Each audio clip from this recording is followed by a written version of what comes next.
Hey, welcome to the Nation's Media Weekly Podcast.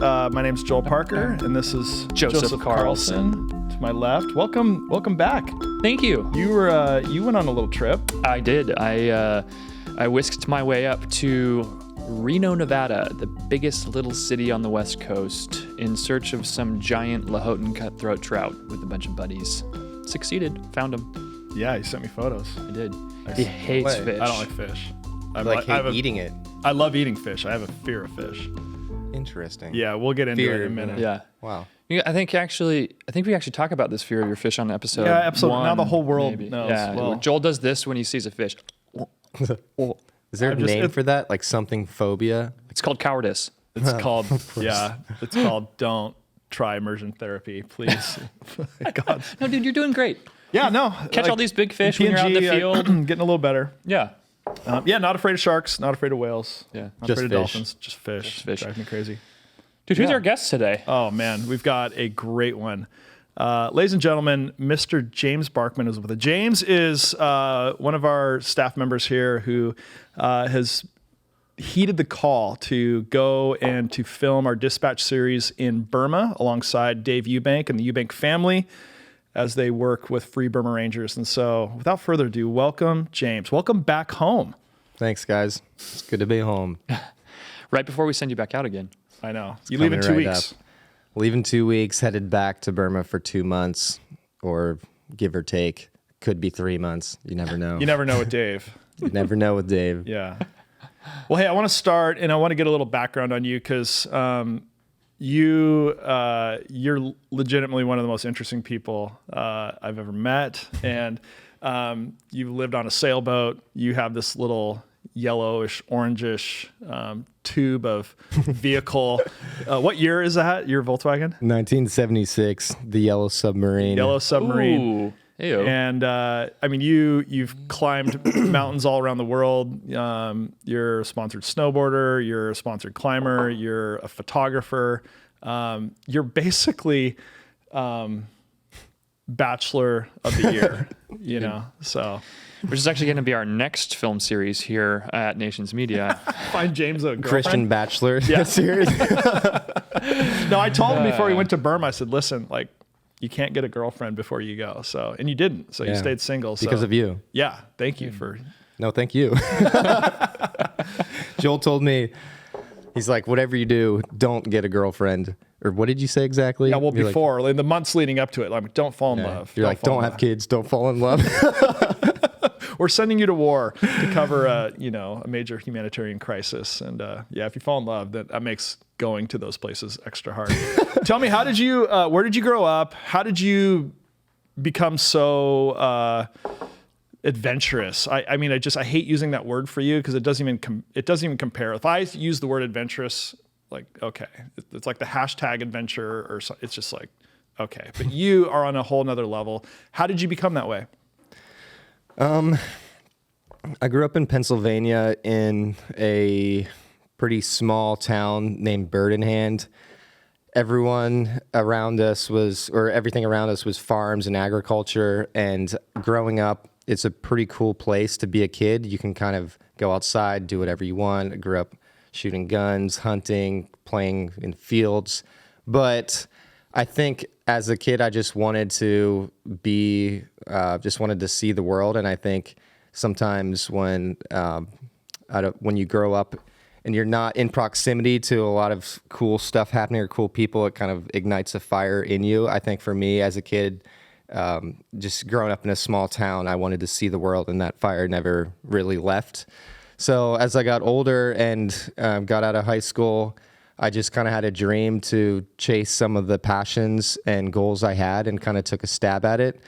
So back in the day, I quit my job. I moved into my 1976 VW bus and thought I would kind of cruise around for a year and just test the waters and check off that bucket list sort of thing and then go back to college and get a real job. Mm-hmm. But I just wanted to take a year and pursue photography and some of the creative stuff that I really wanted to try. And one year led to another, and it's been about 8 or 9 years. I don't even know exactly. So I've been a freelance photographer for the most part for most of my adult life. So it's kind of been a wild ride. Talk to me about that. Like what drew you into photography and visual arts? I think as a teen, I was kind of the guy with a camera or video camera that wanted to just record and document what me and my friends were doing. A camera to me was just a way to tell a story or, like tell the story of what I was doing or what me and my friends were doing. And that sort of developed into more developed into the commercial stuff I do now. But a lot of what I do is like editorial photo stuff, a lot of branded material campaign things, but it still has that root of storytelling. I feel like I've always just wanted to tell stories, whatever medium that may be, whether it's a camera, whether it's writing, whether it's a video camera, in this case in Burma. So for me, I just want to tell stories however I can. Mm-hmm. I know that's how we met through a common friend, Drew Konzelman. Mm-hmm. And Drew's like, he's been on our board of directors, and he and I actually were on a trip to Haiti back in 2010, which actually was kind of the inception of what Nations has become. And he goes, dude, you got to meet this guy, James. He's perfect. And I'm like, well, is he a photographer? Is he a filmmaker? He's like, it's not a filmmaker, but he's a great photographer. And I checked out your stuff, and I'm like, I was just like, oh my gosh, like you are living a life. Like, we always kind of joke about having a Sean Penn from the movie Walter Mitty, where he's just kind of like, this photographer's just off, like hard to track him down, just, and you've definitely passed the Sean Penn test. Yeah. Sean Penn is envious of, Sean Penn in that movie is envious of the life that you've got to live. Yeah, I think so. And I think I want to hear kind of, if you could share a little bit about how you reached out to me and you said, hey, I'd like to get into Ukraine. And I've done action sports. I've been everywhere. I've climbed every mountain. I've surfed every wave, and I've snowboarded every mountain. So I want to start telling like more stories. And I have this kind of, my response to fear is pretty minimal. So you've always been that way. So heck, going into Ukraine, no big deal. And you were able to do that and, tell some beautiful stories there in and amongst the war zone. And that's when we started talking about Burma. So what was kind of your first reaction about hearing about the Eubank family and just kind of that invitation to, a conflicted war zone and going in and being a camera operator? What was my first reaction? You're saying like hearing about the Eubanks or hearing about this project? Yeah, the project. Yeah. So when you brought it up to me, you called me out of the blue one day, and we were talking about some other projects that we'd potentially be involved with Nations. And then you're like, hey, what do you think about going to Burma and being with the Eubanks, Dave Eubank and the Free Burma Rangers? I had seen the documentary about Free Burma Rangers. I'd known some people that have been with them in Burma, but I'd never met any of them personally, and wasn't too invested in what they are doing. Like, I just knew to a small degree, I knew what they were doing. But I think what I've just did in Burma and what I've been doing more of, telling stories in areas that are hard to reach or potentially dangerous, I think is sort of how I'm wired. I think I have, or I'm created with a level of risk tolerance that perhaps most people don't have. And I want to steward that and use it for something greater than myself. I think with a lot of the climbing stuff I've done, I think that that's like a muscle I've perhaps exercised and developed. And so when it comes to working in areas that are dangerous or conflict areas, et cetera, I think that's just part of how I'm created, and I would love to do more of it. I'd love to do it, throughout my career. But I think going into Burma, I didn't really know much of what to expect. I kind of went in blind for the most part. I'm used to being in cold, high altitude environments. So going to the jungle was a little intimidating. I think I don't like the heat. I don't like humidity. I'm not really wired for it. So I kind of just went in as prepared as I could, and just ready for anything, I guess. And I learned a lot, but I don't even know how to explain. Like I don't know what my expectation was going in as far as what it would be like. I think I was just pretty open to be with the Eubanks and be with Burma Rangers and try to tell their story as best I could. And that was kind of my goal going into it. You know, I just heard you mention, I love what you said, that, okay, well, hey, my world of action adventure sports, developed in me this capacity for risk tolerance. And you're now saying, well, hey, I actually want to steward that towards a meaningful purpose to participate in something that's larger than myself.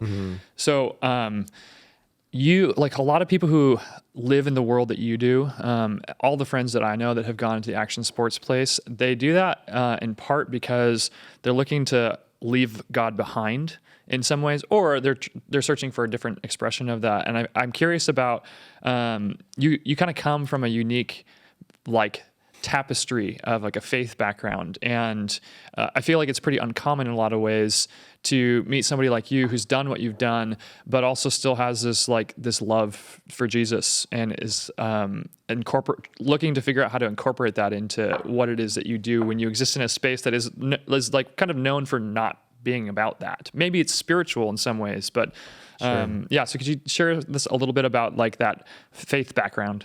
Yeah, so growing up as a teenager, I was really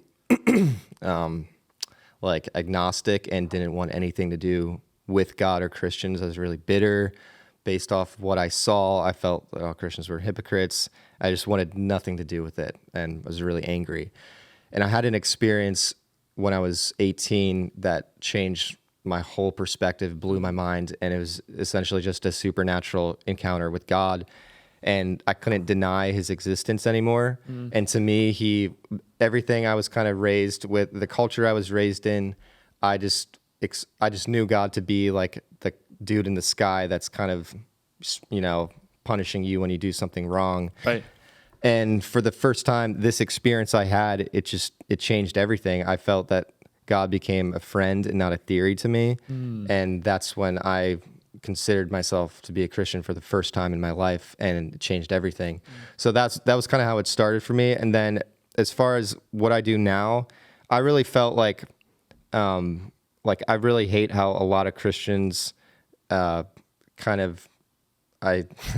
we have to edit this out, but are kind of boring and don't really charge as hard as I think God intended people to charge and pursue the things that, the passions they have. I really believe that for myself, the passions and dreams I have were put there for a reason. And if I'm not doing something about it, I'm kind of being unfaithful with what I've been given. So my dreams and my passions and the things I've done with climbing and some of the more extreme sports stuff, I felt that I wanted to do something with what I've been given, and I wanted, steward the passions I have because they're put inside me for a reason. Yeah. So it's more of like, I think what I've done with my life is just like an understanding of stewardship, and I want to be faithful with what I have because, if I'm not using what I've been given, then what am I doing? We're not editing that out, by the way. Dude, and that's gold. That's why Nations exists, is because, I think we have the same dilemma. Is like, we're going like, man, Christianity, religious Christianity is very neutered, very tame, very Well boring. put. Yeah. If Christianity consists of going to church on Sunday, like, no, thanks. It's like, there's a million other things to be doing with my life than attending some religious ceremony. But, we're on the hunt for stories that resonate with, like, the book of Acts and the Old Testament. And I think that is a holy reality for all of us. There's a calling, and there's a level of comfortability with risk and with adventure. But I think historically, all throughout Scripture, Jesus is like heeding us that invitation to come unto him, to come after him, to come follow him. And if that's into a sanctuary, that's not consistent with Scripture, you know? So I think that's a holy thing that's inside of you. And I just want to say thank you for leading, and thank you for telling the stories of people like Dave and the Eubank family who are also heeding that call and, you know, taking their faith into the realities of the difficult things in this world. And, you know, so I want to ask a question. Like you went into the field right before Christmas, and you came out about a month and a half ago. And what did you learn? I mean, here you are, besides all the camera stuff, I wonder, like, what did you see? What did you learn? Tell us a little bit about just the conflict of Burma. Like, it's super confusing. Can you shed any light on that? Yeah, so I knew a little bit about the situation in Burma. I was in Thailand 10 years ago, maybe more, and I saw a refugee camp on the Thai-Burma border. So I was somewhat aware. My dad and my family has worked with refugees, a lot of Karen refugees. So I'm kind of in proximity to people that were escaping or suffering from the war in Burma. But I really didn't know any of the geopolitical stuff about it. Studied what I could prior to going, but it's pretty complex, and I just figured that I would get the whole scoop when I got there, and that's kind of what happened. But the situation in Burma is pretty intense and sad. It's actually the world's longest running civil war. It's 73 years and counting. Essentially, from the best way that I think I can articulate it is there is the regime, like the military dictatorship, that is essentially oppressing and slaughtering people of other ethnic minority groups in the country in a power struggle for just control of resources and everything else, as well as like it's a war of racism. They're really racist against other ethnic groups, even though, you know, everyone looks the same, but there's certain ethnic groups like the Karen that the military dictatorship and the army really hates for whatever reason, and it's like almost a genocide. And then 2 years ago, there was a military coup, and a lot of the people in Burma were not necessarily involved with the war. Like, some people have been fighting for 73 years. Other ethnic groups in other states kind of just coexisted and didn't necessarily take up arms against the Burma army. They sort of just lived under a bit of oppression and, lived under a military regime. But since the coup, most of the ethnic minority groups in Burma are working together and fighting against the Burma army. And over the last 73 years, there's been incredible atrocities, crimes against humanity, like terrible stuff that, in my opinion, is almost on par with like ISIS level brutality. Stories of kids getting skinned alive, people getting burned alive, rape as a weapon of war. It's really intense. So for me, one thing I think I walked away with that was really impactful was seeing the best and worst parts of humanity. It was pretty interesting to witness. So you have the evil of the Burma army and the atrocities that they're committing, and just the level of destruction and just the rampage of the conflict. And you see the evil, you hear the stories. It's hard to imagine that a human being could even commit that type of stuff.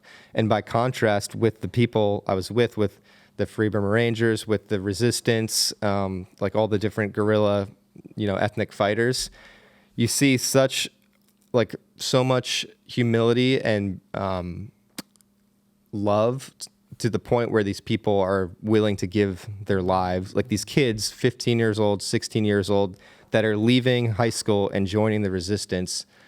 They're willing to give their life for their friend beside them, and seeing that contrast was pretty incredible. It was moving. It's incredible. I think anytime you set out and are put into a position like you were put in, it's world changing. How could it not be? So tell me a little bit about how maybe your perspective of missions or faith or anything was changed, if it was, by just being around someone like Dave Eubank. Yeah.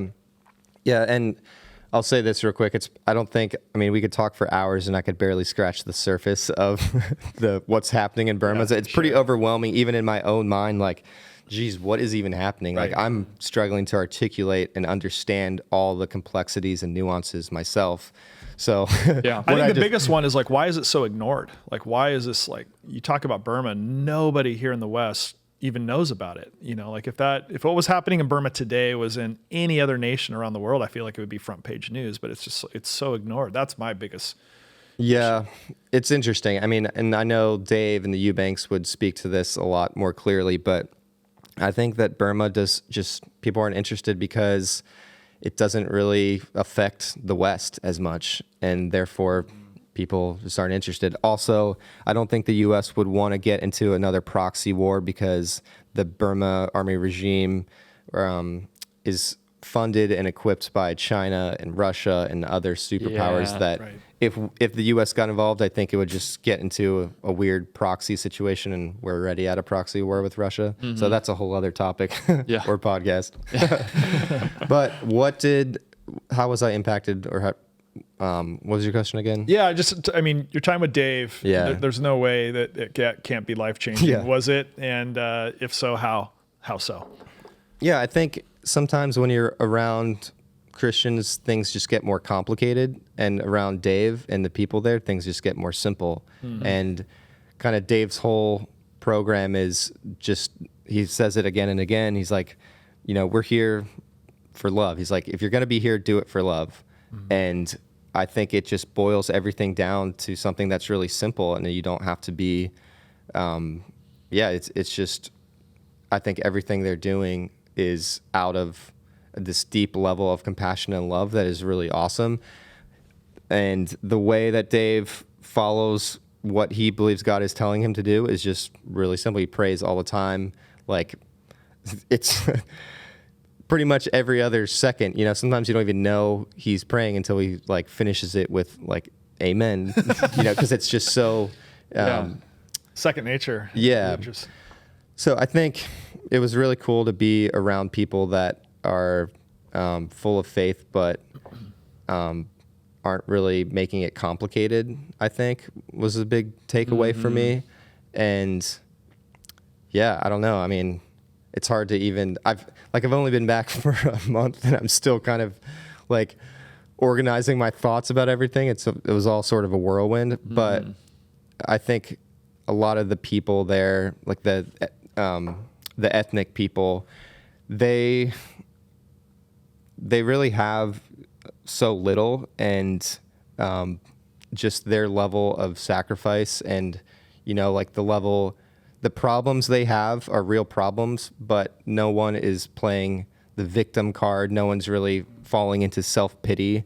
They're just, in fact, it's quite the opposite. They're becoming like more full of love, and like they want to help people even more, to the point where they're giving up their own lives. And that's kind of, it's pretty incredible to witness. Yeah. I was, you mentioned that powerful line from Dave that, hey, if you're going to be here for love. Do this all with love. And you're describing some of that there, and I'm kind of curious, are there any moments that stand out to you that, moments in camp or moments on the trail or moments on the front lines where you kind of saw those actions marked by love that like impressed you? Yeah, I think there's a lot of things that Dave, the Eubanks, Free Burma Rangers as an organization, a lot of things they do that doesn't really make a lot of tactical sense. And it's perhaps like pretty foolish to do if that equation is removed, like if the equation of love is removed.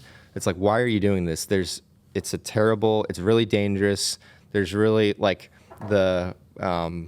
perhaps like the risk versus reward is just out of control. Like, this isn't something that would be wise to do generally. Right. But because they're not making the decisions they make based out of those sorts of like variables. They're doing it because they're like, all right, we're willing to risk our own lives to help people out of love. And so seeing that again and again, like the places they went or we all went, and the things they were a part of, like on the front lines, and all of that was really impressive. I think I was only with them a small chunk of time. They've been doing this for 30 years, again and again and again and again. Like making really like terrible decisions, perhaps like tactically unsound decisions, but willing to put others before themselves to the point where they could lose their own lives is really incredible to not just see once, but like see again and again. Yeah. And just see them living that out in their lifestyle is pretty wild. I love how I'm hearing you kind of describe this, these two competing logics. You said many times, hey, they're making tactically unsound decisions. And the risk versus reward factor here is it's skewed in a way that no sane person or maybe even military commander might say yes, this is the right course of action. But when you inject love into it, it changes the whole dynamic, the whole equation. And that's really, there's these two competing logics. The logic of the world, which is towards self-preservation, power, conquest, right? And then the logic of God or the kingdom, which is kind of upside down. And you describing Dave's prayer life, I think that's a key insight into what's going on there with the Eubanks, which is this is a picture of what the logic of obedience looks like. A person of faith, not this blind obedience to religious ritual like we were discussing earlier, or these cultural dogmas that we have that aren't really life-giving, that lead to apathy rather than this sense of being filled with God and wanting to move out with purpose into the world. The logic of obedience and the logic of prayer is what we're seeing guide Dave and their family and the Eubank organization to do, which is in some ways, I love that because it's well, how do you explain doing that for 30 years in these places and not I know they've suffered losses, enormous losses. People die doing, and yet they have still somehow as a family been protected and brought through so much. So there's not a question in there, more so just a little bit of awe and admiration. Absolutely. Yeah. Well said. Well said, but maybe not helpful for continuing the conversation. We're still learning. Let's just pause and digest. Let's just take a moment. Claire, if she was here, would say, "Hey guys, it's okay to just kind of pause for a second." It is okay. Yeah. What's a nice pause between friends? Well, speaking of pauses, you've had a nice couple. You never take time off. You're always doing something, but you're a couple weeks. You're headed back. How are you feeling about returning? How are you feeling about jumping back into the jungle and back? Yeah. With, Wait, back can with we just? I just want to point out that your version of rest in lots of ways was to go get on a boat and sail it up the coast of Alaska, looking for icy winter waves. normal? Yes. Totally normal human way to recharge after being in the jungles of Burma. Yeah, I came back and I was a little wound up. I feel like living over there and sleeping in a different place most nights. I came home and I felt a little restless. I'm like, I can't just sit here. I got to go do something. So I went to Alaska and surfed really cold waves. It was fun. But as far as going back, I think I'm headed back in 2 weeks. Pretty excited, but it is a lot of work. It's going to be rainy season, so it's just going to be hot and humid, everything that I hate. It was actually dry season last time, so it wasn't as hot or humid as I expected. It was kind of cold a lot of times, which is not what I expected from the jungle.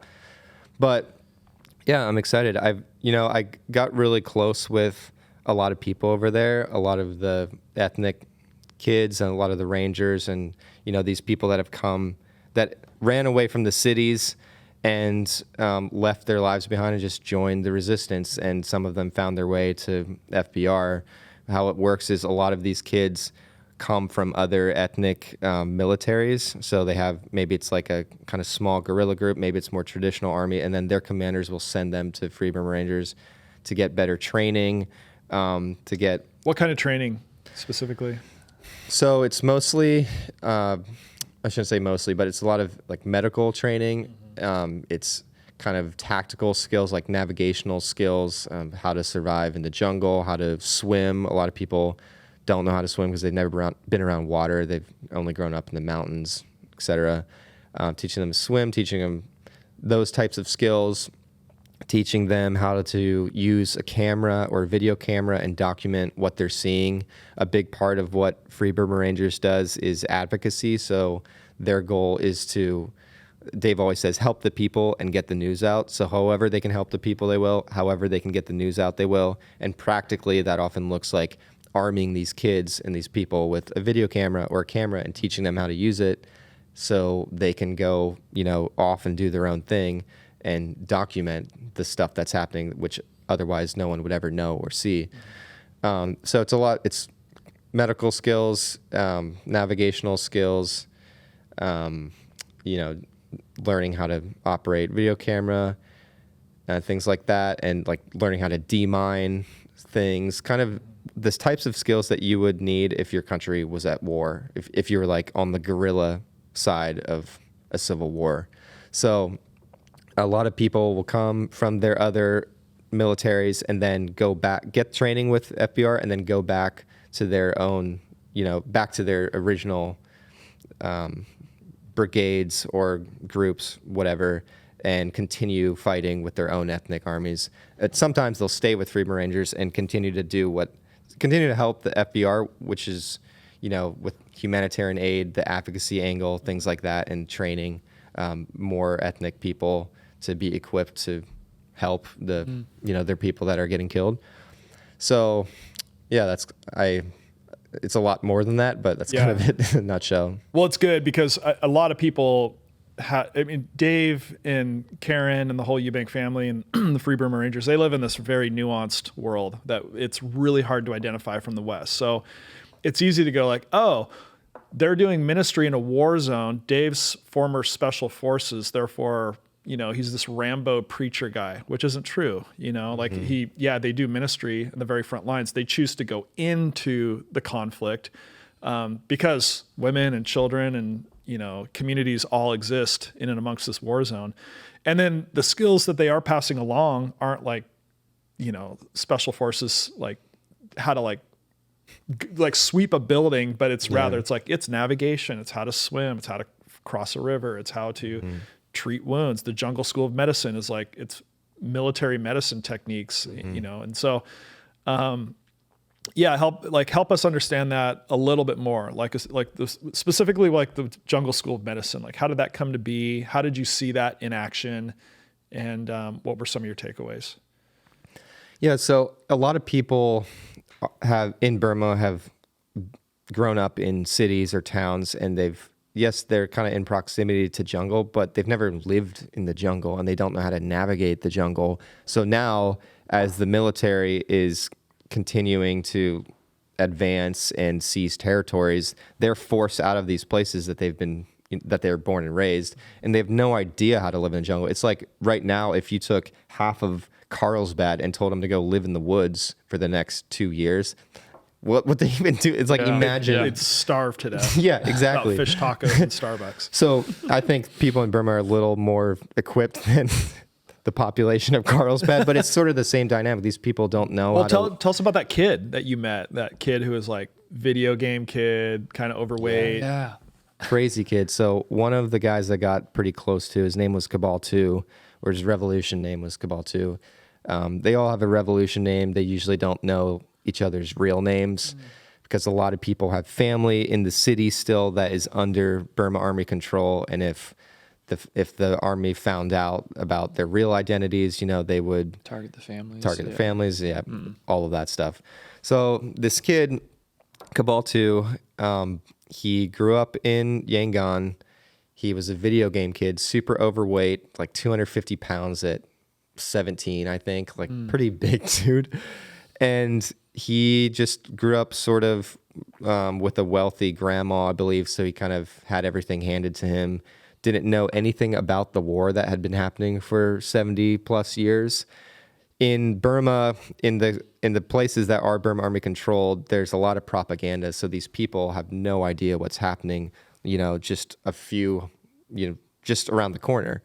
So when the coup happened, the military coup happened 2 years ago, everybody started protesting peacefully, and the military and the cops started gunning people down. It was peaceful protests turned into just slaughter fest.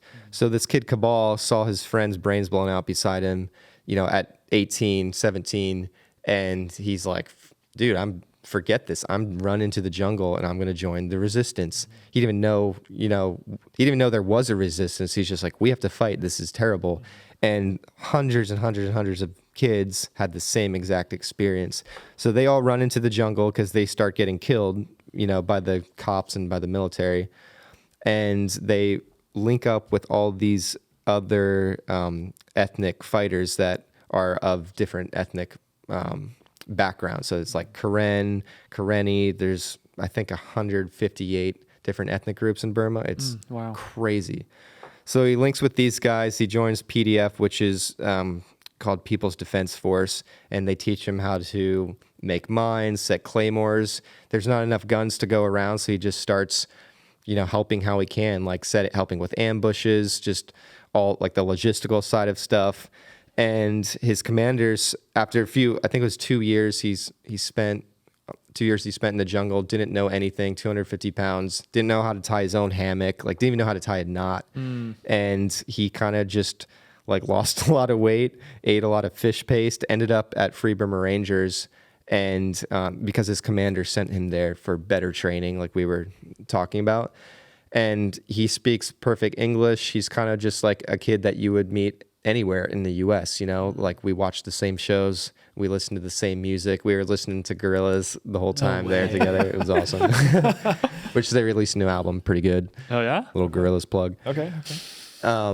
So it's just crazy to meet someone like Cabal and so many others that have the same type of stories. Every kid has a story that just absolutely blows your mind, and what they not only have been through, but what their life looks like, moving forward. There's sort of no end in sight. And it's just a crazy level of bravery that you witness from these kids.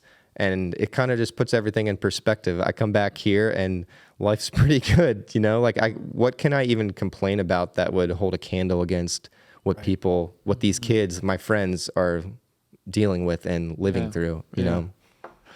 We were catching up a little bit yesterday, and I thought you had a great insight when you were talking about some of that, the shift between what you saw there and developing relationships like what you just described, and then coming back here and, reconnecting with your friends and the different communities that you're a part of, and seeing like just how consumed we can be here in the West with things that are just so utterly trivial, but rather than being kind of self-righteous about that, or super judgmental, I heard a lot of compassion in you and a lot of wisdom, because you said something along the lines of, I have to be it's really easy to become cynical and to be judgmental about where, like how we in the West live.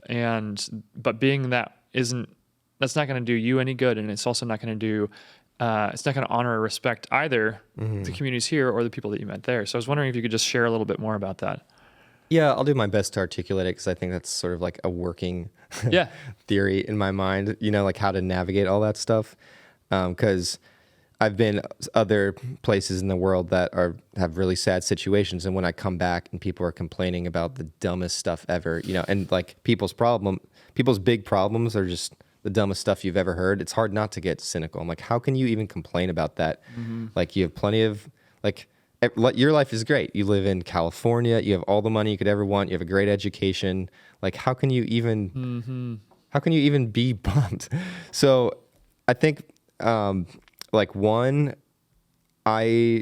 am a lot more grateful for the things that we have in the West and just the things we have in first world countries. I think it would be really sad to become cynical, because like the people that I'm just with, like in the resistance, they're fighting for the opportunity to just go to a movie theater when they want, or go to a show. Like I met a lot of kids that came from like the music scene or industry in Burma, and they had their band, they were living their dream, and now they're fighting in the jungle, just like metalhead kids, just kids that you'd meet, same as like kids you'd meet here. Yeah. And they are fighting for the right to live life how they want and have the freedom to do what they want. And so like here in the West, we have those things. In a lot of places, they don't have those things. So I'm just really grateful to be, to like eject out of a country at war and come back to the US and come back to California, one of the nicest place, San Luis Obispo, where I live, the nicest place in California by far. I'm just more grateful than I've ever been for the privileges I have and the opportunities I have and the freedom I have. And then two, I think I want to, rather than become cynical, I want to kind of assume a responsibility to help communicate the things that I've experienced and learned and seen to other people. Because how could they have the perspective I have? They haven't been to the places I've been. Mm-hmm. So rather than like being cynical at them, I want to be motivated to, work at using my skills and passions in a way that can help people, learn and understand and hear about these types of things that I experienced, so it's kind of like invite them into the story that you've been swept up into. Yeah. Yeah. Like I said, and kind of trying to develop the language for this. Dude, A+ for a first pass, man. I want to hear about your budding career as a videographer and that transition from being a photog to a cinematog. Yeah, all thanks to you. Huh? Well, that's what I was fishing for. How is it different? I mean, you obviously are a very skilled photographer, and as a director, I'm telling you, you're a very skilled videographer too. As we've been going through the footage, it looks incredible. Yeah. It's unbelievable, and I'm so excited I want you to talk about Dispatch in here in a little bit, but before we get there, a still moment is beautiful, and you take a lot of time to establish its parameters and its color and its composition. And video, obviously, story, which is you just articulated so well, is very important to you. And video is more story driven. And so what were some of your challenges? What were some of your findings along that journey? Yeah, I think shooting video, especially the type of video that I was doing, is just a lot more intimate and personal. You kind of have to be okay with sort of, like being abrasive at times. With photo, you can kind of get in and get out and you're done, and it's like, it's not really taking up a lot of people's time. You're not staying in the way. But with video, you just have to be that guy. So that everyone is really annoyed at. Yeah. And you kind of just have to put your head down and grind a little. So in like a practical sense, that's one thing that's, different than photo. But I really enjoyed it. I think I've shot a lot of video before, but not really in this capacity. I think it's kind of helps me look for a lot of the things that would otherwise go unnoticed. With photo, it's a lot more like, because there's less frames, you're kind of focused on more of the hero images. With video, there's a lot more intimate moments that maybe wouldn't make a great photo, but they make a great part of a story. So it was cool to kind of use a different medium and just see things a little differently than I normally would when shooting photos. And obviously just the the weight of things. I mean, as a one-man run and gun operation, you have a lot of things that you need. The power stuff to keep things charged. How big of a nightmare is that in the jungle? It's pretty annoying. The FBR guys had solar panels, so they would kind of charge my stuff, but I sort of had to be on top of it, and it's a lot of work. Yeah.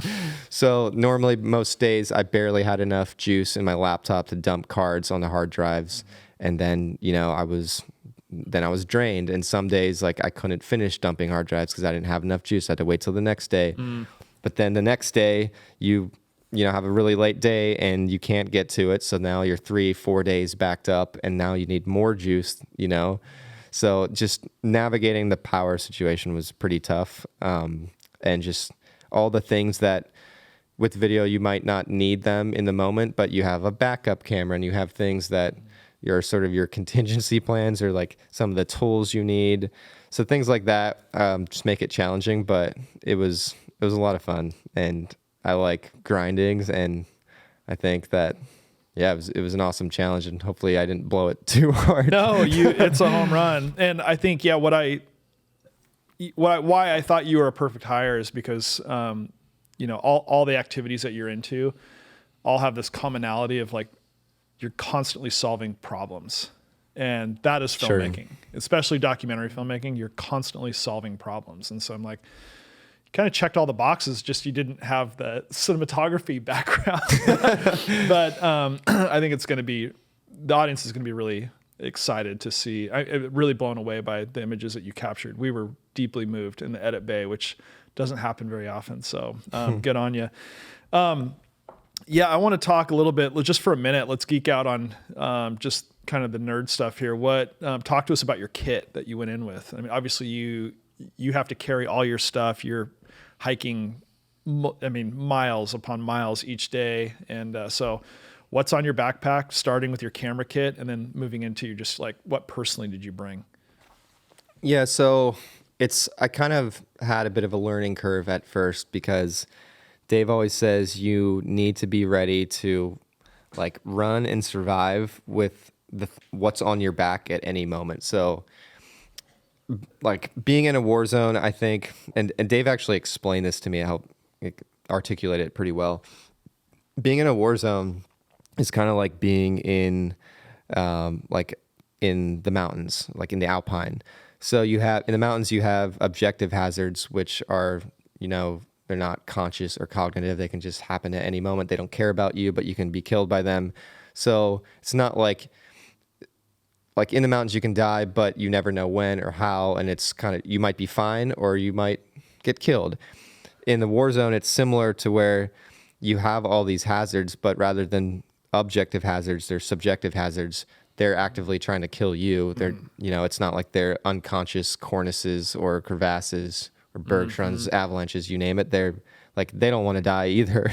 So I think being in that, being in Burma, you just have to be ready to run if you get ambushed or you get cut off. So the time that I was there, things ended up being pretty chill. We avoided 3 or 4 ambushes that would have probably been insane, but we kind of just somehow avoided them. In years past, sometimes they just run and don't stop. Dave and the Eubanks have crazy stories of just essentially running for days from the Burma army that would kill them if they found them. Right. So all this, Dave, this is what Dave's telling me as I get there, and he's like, you need to be ready to carry everything and run, and not only run, but keep up, and also survive in the jungle when we have to camp in the jungle. So I'm trying to figure out how to take the things I need. So how many batteries should I bring? Yeah. So as far as my personal stuff, I was pretty minimal. As a alpine climber, alpinist, I'm a huge weight nerd and pretty just a minimalist and take the essentials, only what I absolutely need. So I'm pretty good about those types of things. Had a sleeping bag, had a tarp, had a air mattress, had a hammock, wore the same clothes every single day. And the gear was kind of just figuring out what I needed on me at all times, and then what I could slap on a donkey or something, or a porter. So what's a donkey? Just a mule. What's a donkey? They have mules and donkeys, some horses that on certain missions. They're donkey? Donkey, yeah. I heard donkey. Did you hear donkey? I heard it, but I understood it. That's my Pennsylvania accent. I'm like, so this is some tech thing I've never heard of. No, animal donkey. Donkey. Yeah. A donkey, from the movie Shrek. A donkey. It's Dunkey. They're very good at basketball. So, I think that the Eubanks and FBR were pretty helpful with like helping me use the stuff that I didn't need on me at all times. Like they would take that with the porters or put it on the meal or whatever. So yeah, I kind of figured out the kit that I needed on me at all times, but it took a few weeks, I think. And there's some really tough days where I had too much stuff and we're just doing miles and miles and miles in really hot weather up and down mountains. It was pretty hard. It was really hard. I lost a lot of weight the first month, got super skinny, just from walking everywhere every day and eating. You've been able to gain any of that back on food. California breakfast burritos and not yet, but it's bulk up season, baby. We're getting there. a carbo load for the next 2 weeks straight. Let's talk about odor management here for a minute. Are you just to kind of let it do what it do? Are you more you got your little patchouli oil or what are we talking? Are you doing laundry every night? Like, talk to me about your scent. Yeah. Remarkably, I don't really sweat that much. It's a weird thing. Even in the jungle? Dude, but my back sweats a lot. So where I don't sweat, my back makes up for it. It all comes out the back. But yeah, there's usually where the FBR crew camps is near a water source or a river or a creek. So pretty much every day you're washing your shirt or like taking like a bath, even if it's a little spit bath sort of thing. So you kind of stay pretty clean, surprisingly. I thought it would be a lot more grunge, but like everyone usually takes a bath every day or every other day just because there's water. You know, you're not going to camp with hundreds of people in a place that has no water. You know, you have to plan around water so people can drink and stay alive. So stayed pretty clean. But some people did not. Some people's odor management was less than desirable. Those who will not be named. But you know who you are. Maybe they don't. That's even worse. You know who you are, Dave. Oh, man. Well, should we do some hot takes? Gosh, I didn't write any down. Oh, so come on. They're going to have to be top of the mind. Dude, all right, top of the mind. Well, that's a good challenge for us. I mean, it's double hot takes because we're putting What's the hot take? All right, well, so it's towards the end of the Put me in conversation. the hot seat. Yeah, we've usually been having this like deep conversation about X, Y, or Z like we've had. We've covered some great ground. And, we're kind of coming up for air. And so towards the end, it's like popcorn. You know, speed dating sort of style. Like, no. Right. So this is how we really get to know question you. number 1, James Barkman.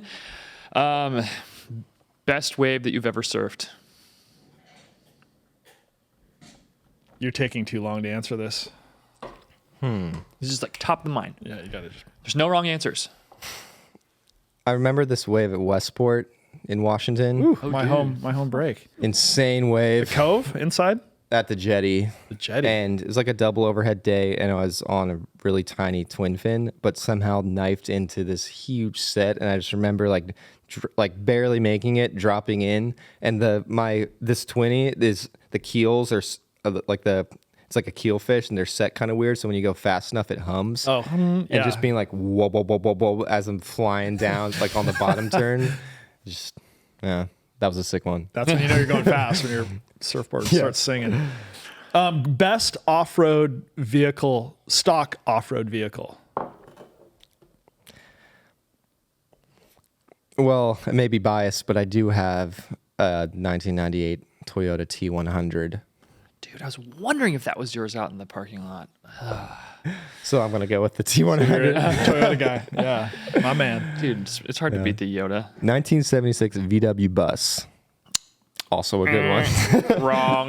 It's better than you think because the engine is in the rear, and it's like rear wheel drive. So you have a lot more traction. Weight, yeah. than Don't you also expect. drive with noise-canceling headphones? At times. That has nothing to do with the off-road capabilities of the vehicle. All right. In all of your alpine days, have you ever had a mountain goat come and drink your urine? No, but I wish. That was a specific question. Have you? Well, What does that even mean? So I I did a little bit of climbing in college and with some buddies, and I had one he actually the only like multi-pitch alpine climb that I've done in the North Cascades, and we're sitting up there, actually at the base of the route, and he's like, "Hey, you want to see something cool?" I was like, "Of course, like cooler than what we're about to do, you know?" And he's like, "Yeah, just go pee on that wall and then watch." He's like, I bet you $10 or a beer when we get down that within 5 minutes there will be a mountain goat like drinking our urine." And I was like, "What are you talking about?" That's crazy. So that Sure was also, it wasn't a donkey? I think that was also his way of getting me, a rookie, to be like, "Hey, dude, take a pee before you get on the wall." And sure enough, dude, did it within 5 minutes. Around this tiny little crack comes this mom mountain goat and a little baby, and they just run up 5 feet away, and they're just like, and he's like, "Yeah, dude, they need the salt. Where else are you gonna get it up here?" Gosh, Or, Joseph's urine, I guess. Apparently. Okay, you've been on the trail all day. You looking forward to sleeping in a hammock or on your air mattress? Huh. My air mattress. I've spent hundreds and hundreds of nights on that thing. So it's kind of like... What do you use? like Which one do you use? It's the Thermarest X-Therm. Yep. So insane, dude. Insane. I did this big motorcycle trip from Alaska to Patagonia, and every night of that trip, normal. for a year and a Casually. half, I slept on that air mattress, and it just never dies. It's crazy. Wow. From like the jungle to the mountains. It's really loud though, so you're like rustling around, keep you awake. Yeah, Well, it's also, I mean, that's good. It scares off the critters. you're right. You know, you sound like a giant rattlesnake. Speaking Yeah, of you're not rattlesnakes, wrong. any near-death encounters with wildlife out in the, or spooky or sacred encounters? In my life or in Burma? Yes. Let's go in Burma, and then let's go like your whole No, man, adventurous but- career. I have these kind of like morbidly dark goals of being attacked by dangerous animals. Like if I got attacked by a shark, which I just told a story before this of how I almost got attacked by a shark in Oregon. Yeah. But if I had and survived, of course, I could get a really sick like shark jaw tattoo, or if I got bit by a rattlesnake, I could get a really sick rattlesnake tattoo. But if you get a tattoo and you aren't attacked by a rattlesnake or shark, you're a total poser, 100% agree. So I kind of want to get attacked by these animals if I knew I could survive, so I can get these rad tattoos. Which is sort of That's why I'm like, you'd be perfect for Burma. Right there. We're getting to know the real James Barkman. we are. And I did get one tattoo in Burma. Stick and poke? No, like with the gun. Wow. Which All one? right, Like, take your shirt off. Let's see it. yeah. I'd have to drop my drawers. Oh, All right. wow. Sorry. No, we can't do that. It's on my upper thigh. No, I got it by this guy Maui. He's a really legendary like guerrilla commander of KNDF. It's one of the ethnic like military groups, and he just gave me a tattoo. It was crazy. Didn't even get infected. It's a win. I know this is an impossible question because you've spent so much of your young life like exploring naturally beautiful places. But is like top one or two like natural beautiful places that you've seen that just kind of made your jaw drop? There's a lot. I think a lot of my adult life has been in the pursuit of these places. I think once you experience them in the mountains, in the ocean, everything else is other things are kind of boring. So it's been I've been really fortunate, and I'm really grateful to have experienced a lot of incredible places that are just mind-blowing.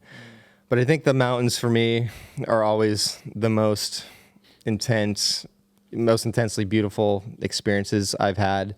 It's always kind of a spiritual experience for me as well. Just like the Alaska range, I've had some incredible moments. The Karakoram, the Andes, all of those places. I don't think I could name one, but being in the mountains and being like pushing yourself mentally and physically, being really scared and being with people that you trust, with your own life, I think just kind of creates this, it kind of enhances the location or the experience in general. So I'm kind of a mountain guy. Okay. Question. I mean, I assume the answer is all of the above, but like, you know, in your climbing days, I mean, you're doing ice climbing, trad climbing, free climbing. Like what's your, What type of climbing do I do? yeah, like, what's your favorite type of climbing? I really like, I mean, well, first of all, I like alpine climbing. So that's, you know, it's high elevation, snow and ice, rock. It's kind of the combination of all these different climbing mediums. Depending what mountain you climb, of course, but I really love ice climbing. I really love like snow, just navigating these sorts of terrain features, and mixed climbing. So often I'll be, you know, on a route and you have like an ice pillar coming down. So you have an axe and a crampon in it. And then you've got rock on this side. So it's mixed. Yeah. So you're kind of jamming in a cam while you're placing an ice screw, and having like climbing that type of route or medium is just, it's like the combination of all the best things. And of course, being high and no fall terrain, it's all really fun. I think that for me and my friend, the guy I climb with for the most part, if we're not really pushing the envelope, I think we're kind of bored. So we try to climb stuff that we don't know if we're going to be able to get it. Yeah. And that's usually like pretty scary. So kind of these mediums mixed with like an element of fear and risk is pretty addicting. So, okay. So, greatest climber who's ever lived, and who's your hero right now? Like that's alive and climbing. I don't know if I could, that's pretty arbitrary, but one of my climbing heroes was Jeff Lowe. He passed away recently from ALS, actually, which is insane. He was a really healthy, like legendary climber, and pioneered a lot of like ice climbing technique and style, and just ice climbing in general, first ascents everywhere. There's a really iconic photo of him. He's got a mustache almost as good as yours, but he's like super blonde on some, maybe we can like interject this into the podcast screen. Oh yeah. Yeah. This crazy photo of him. You'll see it right here. That he's just legendary, dude. But greatest climber alive now, I don't know. I'd have to think about it. I think there's just so many different styles of climbing, and like there's some guys that are a bit mad. I think, have you seen The Alpinist? Yeah. Dude, Mark was pretty legendary. Gorgeous film. There's a lot of underground people that you don't really know of, but they are out there climbing and pushing the bar. So I don't know if I have an answer for the best climber alive now. Let me ask you this. You've done a lot of thinking around like rational fear and irrational fear and kind of that fine line between them. How do you know when you're in that moment of like, okay, I'm stepping into something that's highly critical right now. I may be outside of my skill ability. Like how do you navigate those moments that are critical for you? You know, you talk about NFZs, no fall zones. You've talked about, just navigating in uncharted areas and terrain. And there's an addiction level to that you obviously have. And I think a lot of great action sports athletes have, and adventurous. But talk to us about just living in that moment. What have you learned? I think one thing I've learned is that your body or your mind will break before your body. So you're always capable of more than you think you are physically, because you kind of you'll give up long before your body will give out. And so like the mental strength sometimes that it takes to do things is like this other aspect of climbing that you wouldn't necessarily think of as much. One of my climbing mentors, he used to be more of a free solo guy, and he would put as much energy into his like mental strength or mental training, as he would his physical training. It was really bizarre, but he was a free solo guy, like zero margin for error. Yeah. And I think for me, like the mental game is pretty fascinating. I don't really know, to answer your question, I don't really know where the line is, but I think thus far I've come pretty close to it and like made the right choices, because I'm still alive. But I think figuring out what your personal threshold is mentally and physically is kind of like, it's almost a fluid thing, and it's a really awesome thing to experience when you kind of find where that is for you personally. Like being in a place where I've been on mountains that, I just had nothing left physically or mentally, and somehow you kind of keep pushing past it and are successful. And it's like the most euphoric experience that like I think life can give you, is pushing past these barriers, mental and physical. Sure. And of course, like threading the needle of what's too dangerous and, what is acceptable. I was in an avalanche experience last year, pretty much exactly a year ago, and miraculously survived. This was in Norway in the Arctic. And, in that scenario, like I crossed the edge. I didn't know I did until you're sliding down the mountain when it's about 1,000 feet. It was crazy, and I crossed the line, it was too far. Like I made the wrong call, or we made the wrong call, but you don't know where that is. And so I think if you can get close to it and like while pushing the envelope, and survive to tell the tale, it's worth it. But if you wouldn't survive, it'd absolutely not be worth it. So these are kind of like hard stuff to rationalize as a climber. Like, what does it look like moving forward with the other objectives I have elsewhere in the world? And how do you do them sustainably and responsibly? And I think there's a certain degree of risk you have to assume, but what is too much, because you don't want to be an idiot. Right. So I don't really have the answers to that stuff. I just know kind of how I navigate it, but it's hard to articulate. Hard to teach and articulate. Yeah. Let me ask you this: when you find yourself in those positions where you have postured yourself, you've chosen you chose to go to Norway, you chose to ride that day with those conditions. Like you did your research, you did your homework, you made a educated decision. Where's God in that for you? Like when you find yourself in those moments of absolute fatigue, like I've gone beyond what my brain is telling me is okay, my body feels like it's seizing up, or I'm in this critically dangerous spot. Is that a, like Dave Eubank, is that a constant conversation with God for you? Or like, what's your spiritual life like in those moments?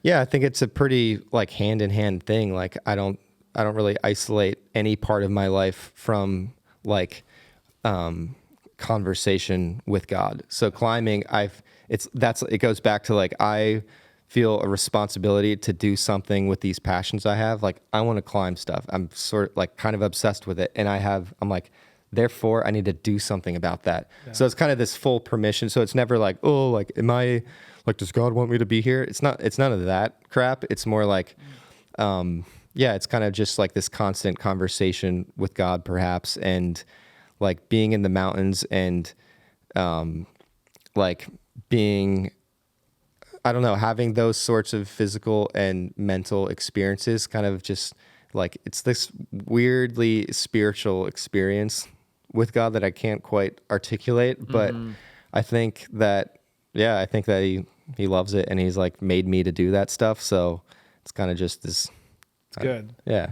I love that you can't. It's hard to articulate, I guess. I'm glad that you can't articulate 100%. that. That's actually so beautiful. And I think that's between you and God. And I think, the reason I asked is just to, I think is partly there's some jealousy there, because I love those moments too. And I find, you and I have talked about this too. It's kind of like, there was a moment in my life where I felt like I ran out of thrills. I'm like, I can't jump any higher on my snowboard. I can't surf a bigger wave. I can't, like, I don't know what else. I don't know where to take this.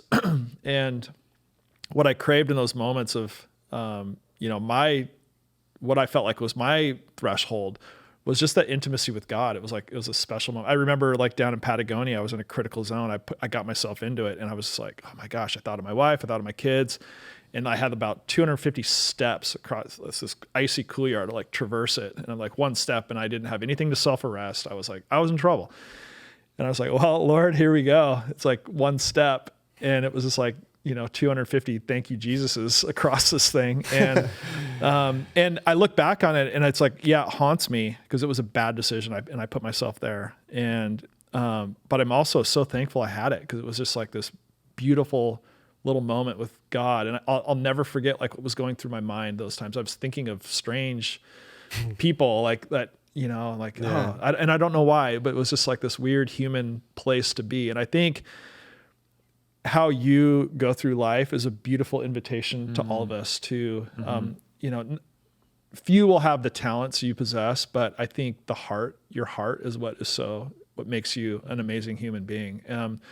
Your kindness, you know, like most people used to film snowboard movies. Like people who are good at sports, usually you can see by their egos, and you don't possess that. You have a beautiful humility. You have a beautiful curiosity.